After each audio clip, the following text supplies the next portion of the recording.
দিনাজপুরের বড়পুকুরিয়ার কয়লা খনির প্রধান ফটক থেকে তাপবিদ্যুৎ কেন্দ্রে যাওয়ার একমাত্র সড়কটির বেহাল অবস্থার চরম ভোগান্তিতে ফেলেছে এলাকাবাসীকে।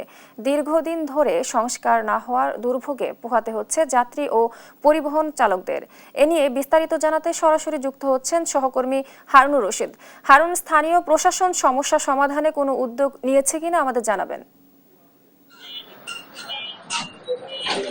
জি, ধন্যবাদ। আমি এই মুহূর্তে দাঁড়িয়ে আছি বড়পুকুরিয়া এবং তাপবিদ্যুতের যে মাঝখানটি রাস্তা, সেই রাস্তার ঠিক টার্নিং পয়েন্টে, এবং এইখান থেকে আপনারা আমার পিছনে লক্ষ্য করছেন যে প্রচুর পরিমাণে রাস্তাটা নষ্ট এবং ভাঙাচুরা। তো আমরা এখানকার কর্তৃপক্ষের সঙ্গে কথা বলেছি, তারা বলছেন যে ঠিক করবে, কিন্তু এই ধরনের কোনো পদক্ষেপ নেই বলে স্থানীয়রা বলছেন। তো আমরা স্থানীয়দের সাথেও কথা বলেছি। তো রাস্তাঘাটের এমন যে বেহাল দশা, যে বিশেষ করে বড়পুকুরিয়া এবং তাপবিদ্যুৎ কেন্দ্র, এটা বাংলাদেশের একমাত্র তাপবিদ্যুৎ কেন্দ্র এবং বড়পুকুরিয়া কয়লা খনি। এই কয়লা খনি গুরুত্বপূর্ণ যে জায়গাটি, ঠিক সেই জায়গার মোড়টি এত বেহাল দশা রাস্তার, যে বড় বড় যে গাড়িগুলো এখান থেকে যাতায়াত করে এবং বড় বড় কার্গো গাড়িগুলো যে খনি এবং তাপবিদ্যুতে প্রবেশ করে, সেগুলোতে কিন্তু কঠিন পরিমাণে বাধাগ্রস্ত হয় এবং অনেকটা সময় বিলম্ব হয় এই রাস্তা নষ্ট হওয়ার কারণে।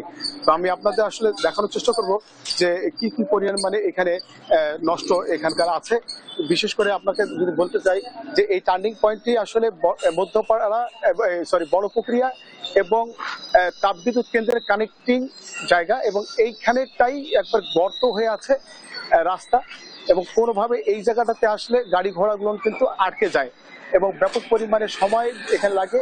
এছাড়াও আপনারা লক্ষ্য করছেন যে আমার এই সামনে যে বড়পুকুরিয়া ঠিক মূল ফটকটি, এই ফটক থেকেই রাস্তাটা বের হয়ে আসে, এই জায়গাটাতে এসে কিন্তু কোনোভাবেই আর গাড়িগুলো যেতে পারে না।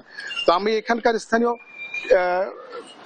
একজনের সাথে কথা বলবো। আসলে কতদিন ধরে এই রাস্তাটি নষ্ট, আপনি বলবেন আমাদেরকে? বিগত 10 থেকে 12 বছর থেকে আমাদের এই সমস্যার সম্মুখীন আমরা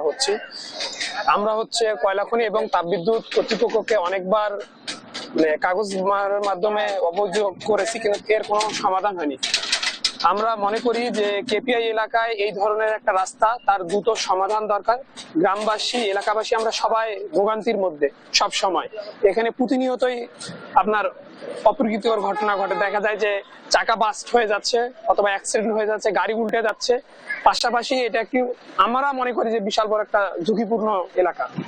জি, উনি জানালেন যে আসলে একটা ঝুঁকিপূর্ণ জায়গাতে তারা মানে প্রতিনিয়ত দেখছেন যে এখানে রোড অ্যাক্সিডেন্ট হচ্ছে, বিভিন্ন ধরনের গাড়ি বাঁক হয়ে পড়ে যাচ্ছে, বিভিন্ন ধরনের সমস্যা কিন্তু হচ্ছে। আমরা রোডসের সঙ্গে কথা বলেছি, রোডস বলছেন যে এই জায়গাটাকে নিয়ে অ্যাকোয়ার করাকে কেন্দ্র করে নিয়ে কিন্তু একটা মামলা আছে, সেই মামলাকে কেন্দ্র করে রোডসও কিন্তু এখানে তাদের যে উন্নয়নমূলক কাজটা করবে সেটা করতে পারছে না। তো এই ছিল দিনাজপুরের বড়পুকুরিয়া এবং তাপবিদ্যুৎ কেন্দ্রের যে সংযোগ রাস্তাটির বেহাল দশা নিয়ে বিস্তারিত।